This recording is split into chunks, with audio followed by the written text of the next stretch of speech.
Welcome to the Amazing Authorities Podcast, where game changers, visionaries, and category leaders share how they built their brands, platforms, and global influence. Your host is Mitch Carson, international speaker, media strategist, and creator of the Instant Authority System. If you're ready to learn from those who've done it and want to become the go-to expert in your space, you're in the right place. Awesome. Today, Great. we have Ernest Tan, the smart money man and Start Young. He's uniquely qualified. Ernest, welcome to this session. This is going to be resonating with young people, parents, which comprises a lot of our audience here today, or soon-to-be parents. And you've got a unique background. Well, not necessarily a unique background. I would say you've got a unique strategy of parenting that I've never heard before until I met you. And I'm no young man. So it's been around a while. I've been around the block a few times, worked with a lot of authors. And welcome to this session, Ernest. Thank you very much, Mitch. It's my pleasure to actually join you on this. Yeah. And you've got Smart Money, Start Young. Tell us what that means. As an educator myself, and also a parent to 3 boys, I feel that financial literacy needs to start at as young an age as possible. Because if you can begin all these habits and all these thinking, these mindsets as early as possible, they are just going to grow up being really good with money. And I believe and I know that money is a great stressor to a lot of people. So starting young is something really, really important in this journey. And and you mentioned something to me, what you do with your boys at home. You look at your money as a family. That's unheard of. I come from America, obviously. That's why I speak the way I do. All right. I never knew how much money my mom had, my dad had. Never. That's off. That's none of your blank business. Tell us what you do with your boys and your wife. Even sometimes men don't tell their wives how much money they have. They keep it separate, and it's a touchy topic, and you approach it quite differently. That being said, I don't disagree that between the husbands and the wife, they should have their own separate account, because it is really important that you have your own money that you do spend. So do keep that arrangement if you guys happen to have that kind of arrangement. But I guess where Mitch comes from is he finds it a bit weird because I'm extremely open to my family when it comes to the finances of the family. So my wife knows completely how much money there is in our own accounts. My wife knows how much money there is in our joint account. There is complete transparency on how our money is being spent. There is also complete transparency to the children, because I do share with them how much money comes into the family, how much money is being allocated for purchases of daily expenses, for maybe the rent that we pay, for the transportation, how much money we spend on them for their enrichment, and they get to see it. I mean, just a really, really interesting thing is that I do a weekly payments of my credit card, and I will sit my children on my lap as I enter the amount of money that I actually spend on the credit cards. And they would see it. They will help me to type in the numbers based on what I instruct them to do, because they're capable of it. I mean, they're about 6, 7, 8 years old. They recognize numbers. They have the capacity to do it. So I introduce them to money spending, to payments, and they can clearly see based on like groceries, this is the amount that is actually spent. On things like their enrichment, this is the amount that is actually spent. So they're completely aware. And I think this transparency is helping them to understand the inner workings of what it takes to run a family. I've never heard that before. I think it's I think it's fantastic. And you get them involved so they appreciate by the time they reach adulthood and stand on their own 2 feet at some point. I mean, you've got the Chinese heritage going on, so they may not leave so quickly like they do in the Western world. At Western world, I mean, I got my mother's size 9 footprint on my buttocks and said, "Out." Very common. And at what, 18? Is that 18 years old, right? 17, because Wow. she said, I was making my own money, worked early, and I said, I don't want to follow. She had her rules in the house. I said, no, I don't want to follow that. She said, you think you're an adult? Then get out. Smartest Yeah. thing she did, forced me to be accountable. But I think if I had Mm. this early money experience, and my story's not unique. Most Americans, when they're 18, want to leave, at least of my generation. Now they're a little bit different, but during my time at 18, we're scratching at the door to leave, to be on our own. Quite So different just in if you your don't culture. mind me, if you don't mind me asking you, do you think that it's better for you to leave at an early age because it makes you adult or more personally responsible at a much earlier age? The answer would have been an emphatic yes prior to my visiting the world and seeing how Asian families, and I'm going to go specific to, let's say, Chinese heritage families like yourself. You're Singaporean by nationality, Yes. but you're of Chinese heritage. Heritage. And Yep. Indians, Asian Indians, also all live together in many cases. Generations of families. I mean, it could be 3 generations, 4 generations. They all have a job. You know, the only arguments are over the kitchen with the daughter or the mother-in-law and all this. They're arguing what food and if they get that ironed out, but they pool their expenses. And they're in each other's business. There are downsides to this, you know, on a personal level, but from an economic perspective, it makes total sense. It is foreign thinking in my culture. So you have to balance where you're from and what's normal. For us, I don't want anybody in my business. I freak out when somebody is a guest in my home for longer than a couple hours. It's like, it's time to go. But having you met my fiance and the idea, I want my parents to stay with us. I said, how long? She said, well, For maybe life. a week. I said, they can stay the night in the guest room, and then I'm happy to pay for a hotel. But I like my space. I don't want somebody but that's my culture. So it's a balance. Like, okay, they can stay for a night, but certainly not a week. No way. It's way too long. It's way too long for comfort. Way too long. At my comfort zone, I'm used to quiet. But then again, it's culture. It's what you're familiar with. And Ernest, I was an only child. It varies based on the person. So the answer to your question is I'm much more open-minded to it because of my exposure to living in Asia for many years, doing business with Singaporeans like you. So all of this is enlightening. It's opened my mind, expanded my thinking. I think travel has made me smarter because I can appreciate all the differences. I don't know what's best. How old were you when you left? I only left when I got married. But truth be told, I married relatively young for my culture. So I got married at 27, which is quite unheard of for a Chinese Singaporean. Wow. How old was your wife? She was 25. Wow. So you think 27 is young? In my culture, 27 is considered quite young. A lot of my generation, we typically get married about 30 something, early 30s. Okay. I have a couple of friends who got married about late 30s. And the friends that I'm traveling with to Dubai, he got married at about 35. Not too long ago. I was 36. When you got married? Yes. And then I was 45 when I got divorced. Yeah. But that's not the topic of this conversation. No, it's not. I didn't want to go there. No, but it's an interesting topic. So when you talk about the smart money that you go through these things, I think it's fantastic. You've got your sons on your lap, seeing what money comes in, what money comes out, because when they become adults, you have already groomed them for the realities of life. Now, how old are your boys going to be when they leave the house? What will you condone as a parent? In Singapore, at least, we don't feel that they're ready to leave the house until they get a job. And even if they get a job, and I'm not sure if you or your audience are aware, prices of properties these days are clearly really insane.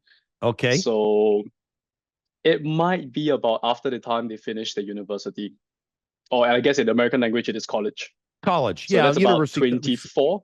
Yeah, That, 24, well, 25. usually the earliest, you start at 18 normally, and it's 4 years, 4 to 5 years, depending on the curriculum you're studying. Yeah. Or the degree area. So let's say 23, roughly, Yeah. all in. But for Singaporean men, because we have to give 2 years of our time to the Singapore military, so you have to add 2 years to that. Do you live So on the base? yes, for myself, I do live on the base, except for the weekends where I get to go home. But that also it's a great money saving thing because you get paid, but everything else is given to you, accommodations, food, the uniform you wear. So it was a great experience. I did enjoy it. For 2 years, but you were done after 2 years? For us, we have to be called back every year, depending on what you do to like kind of get used to it or remember. Yeah, I met people who stayed longer. That's why I asked. But let's stay on Yeah. smart money, start young. What else do you go over in your book? Because I know you have a system, a mini course that's available to people who are listening to this that goes into more detail. And I'll let you talk about that in a minute, or invite you to talk about it. What else is in the book that you would consider a nugget that you're proud of that you wrote about? I would say the greatest thing that I do enjoy about the book is how I'm able to inculcate different aspects of my life and not create something out of it, just to help my children see things from a monetary perspective.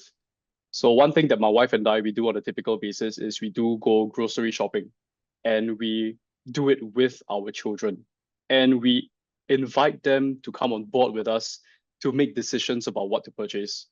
And how I go about it is there are certain things that they want to buy. So this is a system that I've created with my wife. We give them a certain amount of money. Of course, that money is something that we spend, but they have to spend within a certain amount, and they're given a goal. So maybe they have to prepare for breakfast. So how much money, maybe $10 in Singapore, will this go? What are you going to allocate this $10 to in order to feed the family for the next 2 to 3 days? And they will go Oh, walking around, taking a look at the different things, comparing prices, and it is embedded within our lifestyle. They're able to open up their eyes. And if they pick out something, I would then go, why did you choose this? So I do question, why is this chosen? And I go back to the shelves where it is at. And have you considered this? Or have you considered that? God, Why that's this, clever. not that? So it is all about assimilating what you already do instead of coming up with something else, which to me doesn't make sense. I like to take them along for the ride and make decisions as a family. Oh, isn't that clever? If not, why this? Why not that? Yeah. Why this and why not the other? And do you compare and do something smart where, okay, this size is 37 cents an ounce, and this one may be bigger and has a fancier label, but it's actually 43 cents an ounce. Have you looked at this? Do you get granular like that, looking at the comparisons? I found it easier about a couple of months ago when I was in Australia, because they do have the comparisons based on a fixed denominator across different products. It was way easier for me to do that in Australia as compared to Singapore, where everything is actually just laid out as this thing is this price, and they don't divide it according to a fixed denominator, like 100 grams for that product. So then I have to literally take out my calculator, because some of the mental calculations are quite insane. Then I will calculate for them and take a look. So this is what it looks like if you were to compare it apple to apple in that sense. Yeah, we have that So in I America have to do also. that. Oh, Yeah, in nice. But America, Singapore, we don't. you don't. Okay. Well, Yeah, it's quite helpful because then it it is. guides you to whether you upsize or not. Like I bought Yeah. coffee capsules that I use in my, you know, Coffee my machine. coffee maker. Yeah, my coffee Yeah, machine, yeah, one at a time. yeah, yeah. And they had a digital coupon where it used to Mm, be a little over $1 per capsule my cost, what I would pay for it at the store. yeah. They had a special, and I could only buy 4 boxes, and I bought 4, where they were Mm-hmm. 50 cents a box. Mm, or 50 cents a capsule it dropped to. I said, I'm all in. I bought 4. Because I consume it. I'll drink it. Yeah. And it made total sense to save the money because it showed the per each price. Yeah. So I guess my kids also along the way, after going through this, they began to realize that certain brands cost a bit more. And they also begin to realize that there are certain house brands which look exactly the same as those more branded goods. And they will automatically say, most of the time, this house brand makes a bit more sense compared to paying a bit more just for a famous brand label. So my children are a little bit more aware in that right now, and they typically go for the house brand. Okay, that's about spending money. Let's talk about the heart component, charity, giving back. Yes. What do you teach your kids? I believe that a person shouldn't be too greedy about money. And I find that the cure to that is to give money away out of a cheerful and grateful heart. And I come from a very Christian kind of background because I myself, I am Christian. So whenever my children get a certain amount of money, whether is it their allowance or at least in Singapore, we celebrate Chinese New Year and we get red packets like this over here. Sure, the red. Oh yeah, I know the red envelope. Yeah, I'll accept one anytime you want. Okay. When you come by, I'll give one to you. And they get really excited when they get this X amount of money. And my son yesterday, after collecting it over the Chinese New Year period, he was like, oh, I've gotten $300 odd from all his collection. So each of them had about $300+.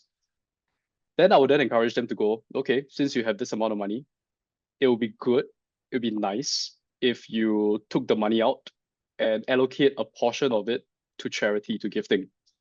The resistance is real because they do want to keep the money for themselves. But I encourage them to take a look at how some people actually serve them. And I'm very proud to say that my oldest son willingly gave an extra $3, $4 to a cab driver after a trip that we took from a faraway part of Singapore back to our house without me even asking him to do so. So I guess it is about the constant reminders that this money is yours, you have control of it. However, there is much good that can come out of it by showing appreciation like what my son did. And it is slowly starting to seep in, but it is not easy. I have to say that it takes a bit of reminders. It is not easy at all. Now, did they give this, or did your oldest son give this to the cab driver because it was a tip? Did the guy look like he was having a hard time? Why did he give him the money? Where did that come from? I'm in Singapore, we don't have a tipping culture like the one you have in US. So there's absolutely no obligation whatsoever to give a tip. Did he look like he had a hard time? I won't say he looked like it because he was a cheerful guy. We had a nice chat. I would like to believe, and I don't know the motivation for it, but I would like to believe that my son is feeling generous because he had access. And the feeling of generosity because of the access that he had compelled him out of the love, out of the cheerfulness of his heart to want to give to someone that money as a way of saying thank you for bringing us from point A to point B safely. And I hope, and I believe, and I sincerely believe that. I'm not very certain. I haven't actually asked him why. But if that is the case, then I'm really hoping that my other children will see his example and do the same thing in their own lives. Because in the place I stay in, we have people who help to clean our environment. And that is some way I would like to actually help them to actually contribute as a way of thank you. There isn't much of a greater gift than helping other people in need or just coming from a selfless position, being generous and helping the fellow man, because it's very hard to take our money with us, especially when we disintegrate. Yeah, it's pretty. I haven't found the way to do that yet. Maybe I'll find out before I perish, but it's a nice gesture to help others while they're living here on earth during our time of being alive. Whatever happens later, that's another topic. But what happens here while we're here, helping other people, paying it forward is part of it. So you've got charity. You address that in your book. You talk about spending money and investing. Do you also teach them about investing? For my book, for this particular book that I have, which I'm sharing with the audience today, there isn't much about investments. But if you're talking about investing in a business, starting a business, I do share about a little bit about that Okay. as a form of entrepreneurship at a young age where they have simple businesses. And in this book, I actually share that experience that I had when I was walking my children home from a playground. And there was just this small little shop set up by these children with a father standing to the side. And my children were very, very enthralled by it because they were like, oh, toys. And oh, I can pay money for these toys. So I encourage them to take a look at that situation and replicate it for themselves because they have a lot of toys, which were hand-me-downs, and they are not using it anymore. So I got them to start thinking about how they could monetize it, exchange the toys for money, and with that money, do something else about it with it. So investments, no, I still think it's a bit too young at my target age group. But turning it into a business, thinking about business, yes, it is addressed here. Okay. Well, tell us about your course that is here for the listeners, and they can learn more about this and the practical applications in your mini course, Ernest. Tell us about that, please. So for those of you who are interested in taking up the course because you feel that I have value added to you through this short 20 minutes, I do have a free, and I stress again, it is a free 8-part mini course for those of you who would love to come on board to learn a bit more from my experience. And this mini course will cover things like how do you help the children to learn how to spend money, to save money, to give money, and also to segregate between what are the needs and the wants, and also to understand the value of money and how to integrate this within your lives. So if you are really interested, it is free for you to take action at this point in time. And yep, I would encourage you to learn how to make your children be a bit more monetarily aware so that when they grow up to be adults, money becomes just a tool for them to use rather than something to be worried about. That's great. Well, Ernest, thank you so much for your time today. You've imparted great wisdom, great bombs of enthusiastic steps, ways to manage your kids, to educate your kids, to grow up into responsible adults. I've never met anybody quite like you. I mean, you have your own thumbprint. That makes you unique. But in terms of what you teach for kids, it's special and something to take note. And I want to thank you for being here today. I'm sure a lot of parents got a lot of value out of this in terms of what they can do to help their children become much more responsible, financially sound adults. Thank you. And thank you, everyone, for joining in. Thanks for tuning in to the Amazing Authorities Podcast. If today's episode inspired you, take a moment to subscribe, rate, and leave a review. It helps more experts like you rise to the top. For behind-the-scenes access and free resources to boost your authority, head to mitchcarson.com. Until next time, stay amazing.